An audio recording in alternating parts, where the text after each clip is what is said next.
Welcome lovers, welcome to the physics lover Aman Kumar YouTube channel. Physics की दुनिया में आप सभी लोगों का स्वागत है। मैं आशा करता हूं कि आपने अपने जो इलेक्ट्रिसिटी के हमने लेक्चर्स अब तक किए हैं वो सारे लेक्चर्स आपने कर लिए होंगे। यदि नहीं किए हैं तो उन्हें कर लीजिएगा। इससे पहले हम लोगों ने इस लेक्चर जो मैं आज आपको बताने वाला हूं, इस लेक्चर के पहले जस्ट मैंने बनाया था किरचॉफ लॉ। अगर आपने किरचॉफ लॉ का नियम नहीं किया है तो उसे कर लीजिए, क्योंकि इस लेक्चर में किरचॉफ लॉ का नियम जो था वो बहुत ज्यादा यूजफुल होने वाला है। इस लेक्चर में हम डिस्कस करेंगे बच्चों व्हीट स्टोन ब्रिज के बारे में। किसके बारे में डिस्कस करेंगे? व्हीट स्टोन ब्रिज के बारे में। तो देखिए, सबसे पहले मैं आपको डायग्राम बना के दिखाता हूं व्हीट स्टोन ब्रिज में होता क्या है, फिर इसके बाद इसका एक्सप्लेनेशन दूंगा। व्हीट स्टोन ब्रिज में हमारे पास 4 रेसिस्टेंस होते हैं जो कि एक क्वाड्रिलेटरल फॉर्म में अटैच्ड होते हैं। क्वाड्रिलेटरल तो जानते हो ना, चतुर्भुज फॉर्म में होते हैं। देखो हमारे पास 1 2 3 4 रेसिस्टेंस हो गए। एक का नाम P रख दो, एक का नाम Q, एक का नाम R और एक का नाम S है। नाम आप कुछ भी दे सकते हो। तो व्हीट स्टोन ब्रिज में हमारे पास 4 रेसिस्टेंस होते हैं जिनको हम क्वाड्रिलेटरल फॉर्म में यानी कि हम चतुर्भुज फॉर्म में अटैच करते हैं। और यहाँ पे एक गाल्वेनोमीटर होता है। क्या होता है बच्चों? ये की हो गई हमारे पास और ये गाल्वेनोमीटर हो गया। गाल्वेनोमीटर आप सभी लोगों को पता होना चाहिए। गाल्वेनोमीटर की मदद से हम ये पता कर पाते हैं कि करंट आखिर बह रही है कि नहीं बह रही है। एमीटर की मदद से हम ये चेक कर लेते हैं कि कितनी मात्रा में बह रही है, और गाल्वेनोमीटर की मदद से हम ये चेक कर पाते हैं कि उसमें धारा प्रवाहित हो रही है या नहीं हो रही है। क्योंकि गाल्वेनोमीटर में एक निडल लगा रहता है। अगर करंट फ्लो होती है तो वो निडल का डिफ्लेक्शन होता है, यानी निडल का मूवमेंट होता है। निडल इधर से उधर मूव करती है। तो अगर सुई जो होती है मशीन की अगर इधर से उधर मूव कर रही है, इसका मतलब करंट उसमें बह रही है। तो यहाँ पे हमने गाल्वेनोमीटर लगाया है। ये हमारा हमने क्या किया, एक P रेसिस्टेंस है, एक Q रेसिस्टेंस है, एक R रेसिस्टेंस है और एक S रेसिस्टेंस है। हम और इसे अगर हम आप चाहें तो इसे किसी विभव यानी पोटेंशियल के अक्रॉस कनेक्ट कर दीजिए। ये हमारा सर्किट डायग्राम बना हुआ है। ठीक है, तो क्या बोला मैंने? व्हीट स्टोन ब्रिज कहता यह है कि उसमें 4 रेसिस्टेंस होते हैं, 4 प्रतिरोधक होते हैं, और वो चारों प्रतिरोधक क्वाड्रिलेटरल यानी चतुर्भुज फॉर्म में अटैच्ड होते हैं। और एक डायगोनल जो होता है, ये डायगोनल कहलाएगा हमारे पास। जैसे क्वाड्रिलेटरल ऐसा बना हुआ है, ऐसा कुछ होता है, तो ये डायगोनल कहलाती है, डायगोनल कहलाते हैं। हमारे पास ये लाइन और ये लाइन डायगोनल होती है। तो ये एक डायगोनल में हम गाल्वेनोमीटर को अटैच्ड कर देते हैं। नामकरण कर दीजिए ABCD। तो हमने ये कर दिया। अब व्हीट स्टोन ब्रिज की मदद से हम करते क्या है बच्चों? तो व्हीट स्टोन ब्रिज की मदद से हम किसी एक अननोन रेसिस्टेंस को पता करते हैं। मतलब एक ऐसे प्रतिरोधक का मान ज्ञात करते हैं जिस प्रतिरोधक का मान हमें दिया नहीं रहता है। इन चारों में से पेपर में आपको क्या करेगा कि इन्हीं 3 रेसिस्टेंस का मान दे देगा। जैसे P, Q, R और S है, तो कोई 3 रेसिस्टेंस, कोई 3 प्रतिरोधक का मान आपको दे देगा और किसी एक प्रतिरोधक का मान आपको निकालना होगा। तो 4 में से कोई भी एक प्रतिरोधक का मान आपको निकालने को बोला जा सकता है। तो जब भी आपको अगर मान लीजिए डेरिवेशन फॉर्म में आया पेपर में, तो आपको क्या करना है? पहले सर्किट डायग्राम बनाना है। इसके बाद लिखना है कि एज्यूम 4 रेसिस्टेंस है ना, 4 रेसिस्टेंस क्या क्या है आपके पास? P, Q, R and S है ना। अटैच देम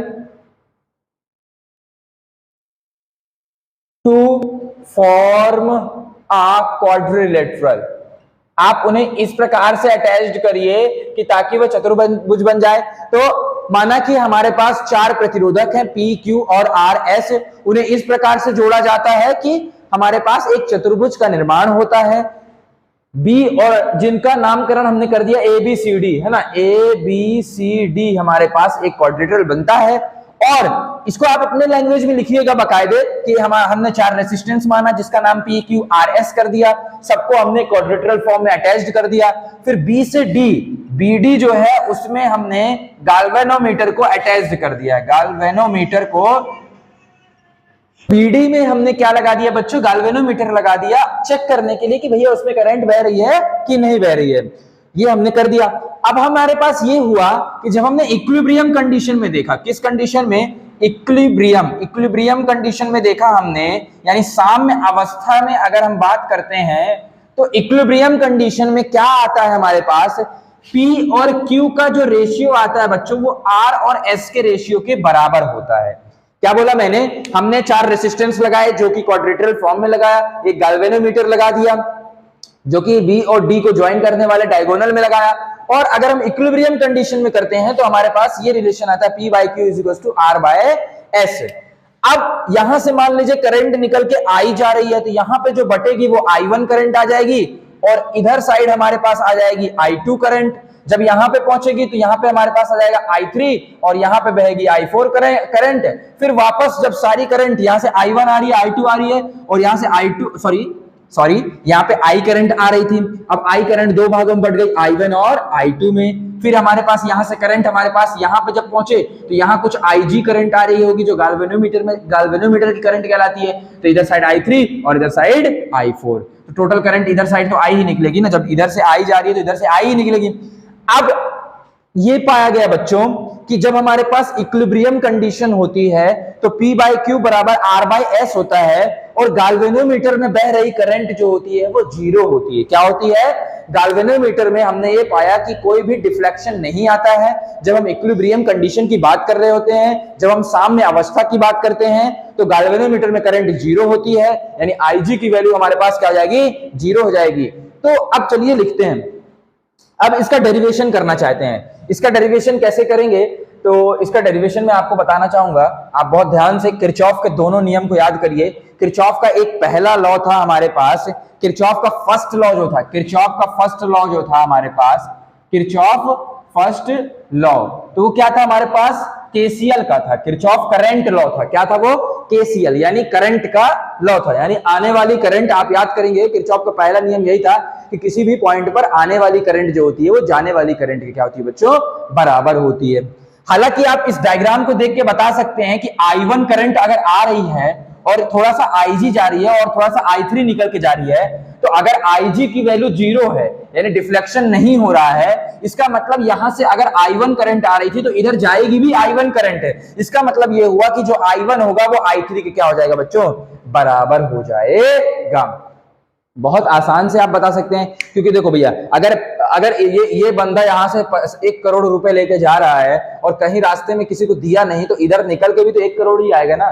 तो सिंपल सी बात है कि I1 अगर करंट इधर जा रही है और IG जीरो हो जाएगा तो I3 जो होगा वो I1 के बराबर हो जाएगा। और इधर से अगर I2 करंट आ रही है और इधर से कोई करंट नहीं आई है तो I2, तो ये I4 भी I2 के बराबर ही होगा। तो I1 बराबर I3 हो जाएगा और I2 बराबर I4 हो जाएगा। इसी को अपन लिखेंगे किसकी मदद से? करंट की लॉ से। तो एट बी पॉइंट पर सबसे पहले लगाते हैं, बी बिंदु पर आप किरचॉफ का करंट लॉ लगाइए, किरचॉफ का करंट लॉ लगाइए, यानी पहला नियम जो किरचॉफ साहब जी का था उसको लगाइए। उन्होंने कहा था आने वाली करंट हमेशा जाने वाली के बराबर होगा। तो इस पॉइंट पर अगर हम बात करें तो आने वाली करंट I1 है और जाने वाली I3 और IG है। तो I1 जो हो जाएगा बच्चों वो I3 और प्लस IG के बराबर होगा। चूंकि यहाँ पे IG जो है हमारे पास जीरो है तो यहां से I1 बराबर क्या हो जाएगा बच्चों? I3 हो जाएगा। इसे आप फर्स्ट इक्वेशन बोल दीजिए। यही ना किया हूं, बताओ कि I1 और I3 बराबर हो जाएंगे जब IG जीरो हो जाएगा। तो एट बी पॉइंट पर लगा दिया। फिर एट हम क्या लगाते हैं? डी पॉइंट पर लगाते हैं। किस बिंदु पर लगाते हैं? चलिए डी पॉइंट पर। तो डी पॉइंट पर बच्चों जब आप देखोगे तो यहां से I2 करंट आ रही है और यहां से IG आ रही थी, तो IG करंट इधर से आ रही थी, इधर से I2 आ रही थी। तो I2 और IG आ रहे हैं और I4 के बराबर हो रहे हैं। तो I2 प्लस IG बराबर I4। यहां पे भी IG की वैल्यू हमारे पास, चूंकि IG बराबर आपके पास बच्चों जीरो है तो यहां से भी I2 बराबर क्या हो गया? आपके पास I4 आ गया। ये हमारे पास दो इक्वेशंस आ गई। इन दोनों इक्वेशंस को निकालने में आई थिंक आपको कोई प्रॉब्लम नहीं गई होगी। सिंपल सा किरचॉफ लॉ लगाया है हमने बी पॉइंट पर और डी पॉइंट पर। किरचॉफ लॉ यही कहता है आने वाली करंट हमेशा जाने वाली के बराबर होती है। क्योंकि IG की वैल्यू जीरो है इसलिए हमारे पास ये I1 I3 के बराबर हो गया, I2 I4 के बराबर हो गया। ठीक है, जो हमने अभी पढ़ा था कि जो साम्य अवस्था यानी इक्विलिब्रियम कंडीशन में क्या कंडीशन आती है? P बाय Q बराबर होता है R बाई S के, यानी P बाय Q अगर हम करते हैं तो वो R बाई S के बराबर होता है। उसी को हम डिराइव करना चाह रहे हैं। तो हमने किरचॉफ का पहला नियम लगा लिया। अब हम लगाते हैं बच्चों किरचॉफ का दूसरा नियम। ये वाली चीजें याद रखना, I1 I3 बराबर है और I2 और I4 यहाँ पे बराबर है।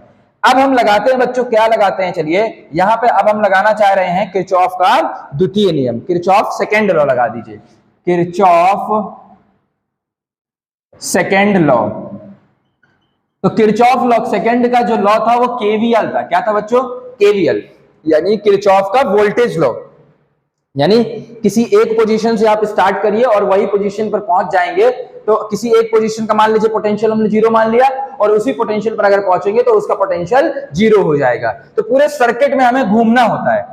किरचॉफ वोल्टेज लॉ क्या कहता है? किरचॉफ वोल्टेज लॉ जो होता है हमारे पास कंजर्वेशन ऑफ एनर्जी पर बेस्ड था, यानी ऊर्जा के संरक्षण पर आधारित था। उसमें हमने सीखा था कि कूदा पीछे मुड़ के देखा, फिर कैसे लिखना सीखा था। हमने सीखा था ना कि जब हम कूदते हैं फिर पोटेंशियल लिख रहे थे, पूरी सर्किट का हम पोटेंशियल लिखते हैं और उसे जीरो के बराबर कर देते हैं। ये आपने देखा था हमने पिछले लेक्चर में जब एक आपको सर्किट बना के सॉल्व कराया था, उसमें हमने कराया भी था कि जब हम पूरी सर्किट में घूम रहे होते हैं तो उसका घूमने पर जो टोटल पोटेंशियल आता है उसको जीरो के बराबर कर देते हैं। तो यहां से हमने स्टार्ट किया, मान लीजिए इस वाले सर्किट की अगर हम बात करें ए बी डी ए, है ना, तो इन लूप अगर हम, और आपको ये भी पता है कि जो किरचॉफ वोल्टेज लॉ होता है वो हमेशा लूप के अंदर लगता है। तो अगर हमने ए बी डी और ए लूप का इस्तेमाल किया, इस लूप में अगर हम बात करें ए से यहां से चलना चालू करेंगे तो यहां से आप देखिए हमने ये भी पढ़ रखा है कि जो जिधर साइड करंट बह रही होती है उधर साइड जब हम चलते हैं तो प्लस माइनस ऐसे बोलते हुए चलते हैं। तो यहां से अपन चलना चालू किए तो प्लस माइनस, फिर इधर साइड इस वाले लूप को मतलब ही नहीं है, इस वाले लूप बस से मतलब है, तो इधर प्लस माइनस, फिर इधर आईजी करंट आ रही है तो इधर भी हमारे पास प्लस माइनस, फिर इसमें अब यहां से I2 करंट इधर साइड जा रही है बच्चों, किधर जा रही है? इधर साइड जा रही है, तो इसका हो जाएगा प्लस और ये माइनस, क्योंकि हमने पढ़ रखा है कि भैया करंट की दिशा में जब अपन मूव करते हैं तो प्लस माइनस करते हुए मूव करते हैं। हालांकि जिन बच्चों ने पिछला लेक्चर देखा होगा उन्हें और अच्छे से समझ में आ रहा होगा कि भैया किरचॉफ वोल्टेज लॉ कैसे लगाते हैं, किरचॉफ का वोल्टेज का नियम कैसे लगाते हैं। पहले क्या करेंगे, हमें सर्किट की दिशा में जाना है जिधर साइड करंट बह रही है और प्लस माइनस करते हुए जाना है। अब यहां से स्टार्ट करेंगे तो यहां से जब यहां पर थे बंदा, फिर कूदा, यहां पे आया, कूदा, पीछे मुड़ के देखा तो उसे क्या दिखा? माइनस दिखा, तो माइनस। और आई आर हम जानते हैं ना, V बराबर क्या होता है बच्चों? V बराबर आई आर होता है। तो हमें पोटेंशियल लिखना है तो I इंटू आर होगा, तो इसमें करंट I1 है करंट, और R किसके बराबर है हमारे पास? P के बराबर है। R किसके बराबर है? P के बराबर। यहां पहुंच गए, फिर यहां पहुंचे, फिर यहां से कूदा, यहां पहुंचे, तो यहां से यहां, जैसे अब यहां तो कोई बीच में आ नहीं रहा, फिर यहां आ गया अपन, यहां से यहां पहुंचेंगे तो कूदा, पीछे मुड़ के देखा तो क्या देखा? कैसे? माइनस दिखा, और इसमें करंट जो बह रही है वो कितनी दिख रही है बच्चों? IG, और I इंटू आर, इसका रेसिस्टेंस जो होगा उसको हम रेसिस्टेंस को बोल देते हैं G। ठीक है, यहां पहुंच गया बंदा। अब यहां पहुंच गया है, पूरा लूप चलना होता है। देखो जैसे आप ये वाला लूप, इस वाले लूप की बात कर रहा हूं मैं, तो ये वाला लूप जो है वो ऐसा बना हुआ है, ठीक है ना। तो आप ये बिल्कुल मत सोचिएगा कि आपको लूप नहीं चलना है, आपको लूप ही चलना है। यहां से करंट ऐसे जा रही है, यहां से ऐसे जा रही है, यहां से ऐसे आ रही है, तो यहाँ पे प्लस माइनस आ गया यहाँ पे रेसिस्टेंस की वजह से, और यहाँ पे भी हमारे पास प्लस माइनस आ गया। तो आप चलना कैसे प्रारंभ कर रहे हो? पहले ए से बी जाओगे, यहां से यहां गए हो, कूदा पीछे मुड़ के देखा, फिर यहां से यहां आए हो, कूदा पीछे मुड़ के देखा, फिर यहां से यहां ही जाओगे। ऐसा नहीं कि आप सर्कल चेंज कर लोगे करंट की वजह से, करंट ऐसी दिशा में जा रहा है, लेकिन अपने को लूप जहां से हमने यहां से यहां जाएंगे, ए से बी जाएंगे, बी से डी जाएंगे, फिर डी से ए आएंगे। तो फिर हम यहाँ पे देखो, जैसे यहां से कूदा पीछे मुड़ के देखा तो माइनस I1 इंटू पी, फिर यहां पहुंच गए, फिर यहां से हमने कूदा पीछे मुड़ के देखा तो माइनस IG इंटू जी, फिर यहां पहुंच गए, फिर यहां पहुंच गए जब बंदा मान लीजिए, तो यहां से यहां कूदा और पीछे मुड़ के देखा तो क्या दिखेगा बच्चों? वहां पे प्लस दिखेगा। तो यहाँ पे आ जाएगा हमारे पास प्लस I2 करंट बह रही है और इसका रेसिस्टेंस R है, ये हो गया, और इसको किसके बराबर कर देंगे? 0 के बराबर, क्योंकि हमने A का पोटेंशियल 0 मान के चले थे। ठीक है, अब यहाँ पे प्लस प्लस वालों को एक साइड रख दो, माइनस वालों को उधर साइड कर दो, तो ये आ गया हमारे पास, और इसमें I1P और प्लस IG इंटू जी। आपको पता है कि करंट जो IG में है वो कितनी है बच्चों? 0 है, तो ये कट जाएगा हमारे पास, तो I2R बराबर आ जाएगा हमारे पास I1P आ गया। कितना आ गया? यहां से देख सकते हो आप लोग कि I2R जो है वो किसके बराबर आ गया हमारे पास? I1P के बराबर आ गया। ठीक है ना, तो ये हमारी हो गई थर्ड इक्वेशन।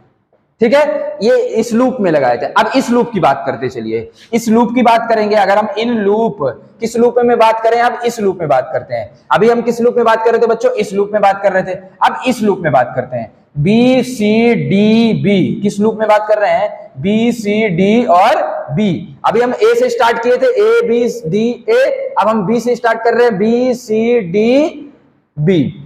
तो अब इस सर्किट में जाएंगे तो यहां पास से बंदा स्टार्ट करेगा, फिर यहां से जब कूदेगा पीछे मुड़ के देखेगा, पहले करंट की दिशा में प्लस माइनस, फिर इधर साइड हमारे पास इधर से करंट इधर जा रही है तो प्लस माइनस। ठीक है, अब यहां पे चलना, यहां से चालू किया, तो यहां से यहां कूदा, पीछे मुड़ के देखा तो क्या दिखा उसे? माइनस। तो माइनस I3 इंटू क्यू, फिर यहाँ पहुंच गया, फिर यहाँ है, फिर यहाँ है, फिर यहाँ से यहाँ, फिर यहाँ पहुंचा गया जब, तो यहाँ से यहाँ कूदा, पीछे मुड़ के देखा तो क्या दिखा उसे, प्लस, तो प्लस क्या दिखा I4 यस, फिर यहाँ पहुंच गया, फिर यहाँ से कूदा, पीछे मुड़ के देखा तो यहाँ प्लस IG इंटू जी बराबर 0, ये तो टर्म 0 हो जाएगी, तो यहां से हमारे पास क्या आएगा I3Q बराबर I4S आ गया। इसको आप बोल देंगे फोर्थ इक्वेशन। क्या बोल देंगे, फोर्थ नंबर वाली इक्वेशन बोल दिया। तो आपको थर्ड इक्वेशन भी मिल गई और आपको फोर्थ इक्वेशन भी मिल गई। आपने कैसे निकाला ये दोनों इक्वेशन, किरचॉफ का वोल्टेज का नियम लगाए हैं दोनों लूपों में, किसी एक जगह से स्टार्ट करते हैं और कूदा पीछे मुड़ के देखा, कूदा पीछे मुड़ के देखा, लिखते देते हैं सारे पोटेंशियल को और उसको 0 के बराबर कर देते हैं, तो वहां से हमारे पास किरचॉफ का सेकंड लॉ लग जाता है। अब एक काम करिए बच्चों, इन दोनों को, अब आपने थोड़ी देर पहले ये देखा था, पहले अभी फर्स्ट इक्वेशन आपकी क्या आई थी कि जो I1 है वो किसके बराबर है, I3 के बराबर है, और जो I2 है वो किसके बराबर है, I4 के बराबर है। आप लोग को याद है कि हमने साम्य अवस्था इक्विलिब्रियम कंडीशन में बोला था P/Q बराबर R/S होता है। तो अगर हम अगर इन दोनों को हम डिवाइड करेंगे तो जहां पे ऊपर साइड I1 आए और नीचे साइड I3 आए तो वो दोनों कट जाएंगे, और अगर ऊपर साइड I2 आएगा नीचे साइड I4 आएगा तो वो भी कट जाएंगे। तो इन दोनों इक्वेशंस को चलिए डिवाइड कर देते हैं। तो चल, जब हम इन दोनों इक्वेशंस को बच्चों डिवाइड करेंगे, यहाँ पे देखिएगा, थोड़ा सा दिमाग लगाइएगा आप लोग कि आप बताइए, अगर मैं इस डिवाइड करता हूं तो डिवाइड में लेफ्ट हैंड साइड वाले को लेफ्ट हैंड से डिवाइड कर दीजिए और राइट वाले को राइट वाले से। तो I2R डिवाइड बाय I3Q करूंगा मैं, तो ऊपर साइड I2 आएगा और नीचे साइड I3 आ रहा है, वो कटेंगे नहीं। तो इस वाली इक्वेशंस को आप ऐसे भी लिख सकते हैं ना कि I1P बराबर I2R, दोनों बराबर है ना, चाहे इसको इसके बराबर करो चाहे इसको इसके बराबर करो, तो ये भी हो जाएगा हमारे पास। तो इसको इससे डिवाइड करेंगे तो डायरेक्टली आपको पता है कि P/Q आ जाएगा। तो अगर हम डिवाइड करेंगे तो I1P और इधर साइड I3Q बराबर, उधर साइड क्या लिखा है बच्चों, I2R, और इधर साइड क्या लिखा है, I4S। हमने क्या किया है, इन दोनों इक्वेशंस को डिवाइड किया है, लेफ्ट वाले को लेफ्ट साइड वाले से, और क्योंकि हमने ऐसे इसलिए डिवाइड किया क्योंकि हमें ये चाहिए था P/Q बराबर R/S चाहिए था, यानी P और Q का रेशियो चाहिए था।